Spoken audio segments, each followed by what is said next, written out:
For Indigenous people, our land was taken from us. And it wasn't that it was just taken, it was stolen. We had treaties, we had agreements that would allow us to continue our way of life. Those agreements were violated.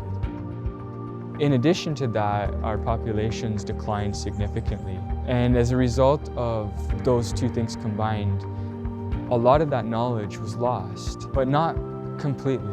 And that's what's important, is that there have been fragments left behind.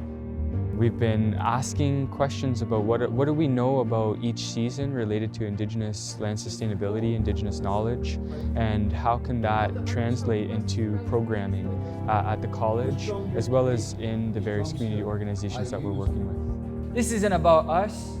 This isn't about me and my generation, okay? This is about planning for our children's, grandchildren's grandchildren. We can't just take Indigenous knowledge and do it in a non-Indigenous way. We actually have to see how the Indigenous knowledge has a whole educational method associated with it. That's the thinking ahead too.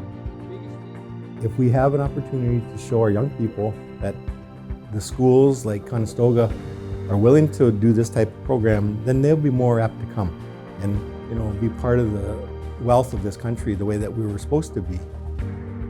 It's been amazing to see just how complex this really is. Through our collective efforts, we've been able to put together so much material that now we have a real good sense of what this is going to look like down the road in terms of a curriculum, in terms of teaching the next generation of students how to interact with the land in a sustainable way that not only supports the civilizations of all the beings of the earth, but also restores humanity and the humanity in themselves and their communities.